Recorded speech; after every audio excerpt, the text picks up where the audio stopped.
My name is Tracy Stolz. I'm the general manager for Grand Isle Resort and Spa, and we're here to take on some new business, look in different market areas that we may not have tapped into, and hopefully bring some people out to the property so that they can see everything we have to offer.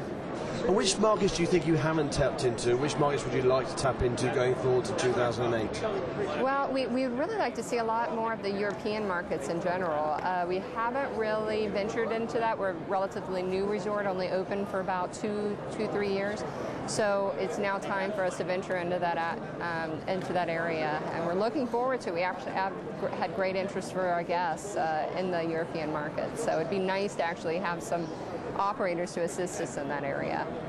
Can you tell us about the spa? What's going on there? When will it be ready, and what can we expect? Well, we have a full-service spa. It's going to have 3 treatment rooms offering all types of services, including hair, makeup, manicures, pedicures. We'll have that online as of April 2008 and have our unveiling in June of 2008. And what do you think it will bring to the property?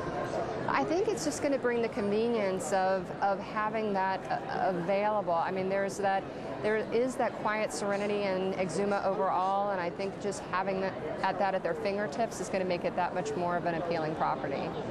And tell us more about the private villas that you have, and what do you think the appeal of those products is? Well, the great thing about it is that we feel that more people are seeking the boutique atmosphere.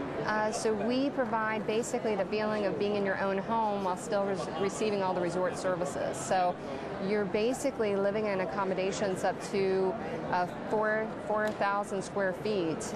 You've got ample space, you've got ample ways of making your stay comfortable, and that's what's important to us.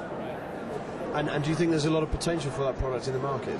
I do. I think it's more so taking over. The boutiques are standing out more so than the more commercial hotels.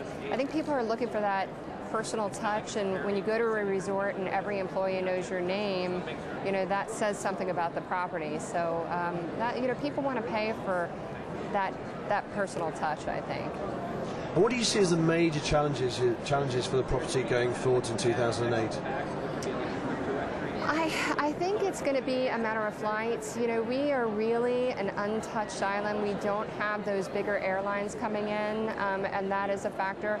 But the great thing about it is we do have the smaller airlines. It's a 30-minute flight out of Nassau, an hour-and-a-half flight out of Fort Lauderdale and Miami. It's just an easy commute.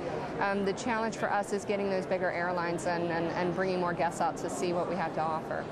Do you think you're going to see a lot more of that going forward? I hope so. I know the Ministry of Tourism was working on bringing some new flights out. In fact, we just recently captured Atlanta.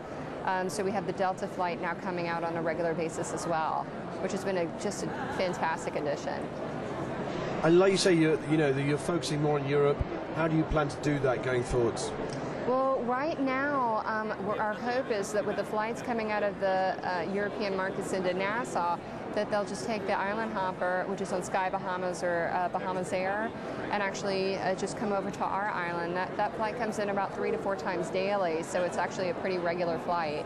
We're only 15 minutes from the airport, so it's not a long way to travel. And what do you think Exuma offers compared to other Caribbean islands and even within the Bahamas?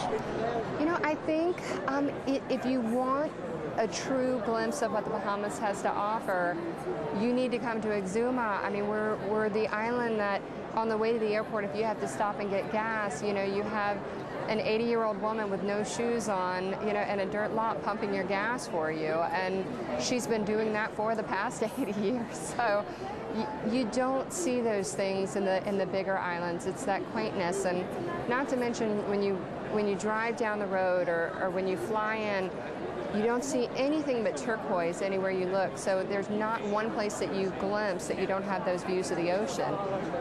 You don't typically have that in the bigger islands because they're built up, but we've managed to keep that to a minimum and just create that atmosphere that people are looking for.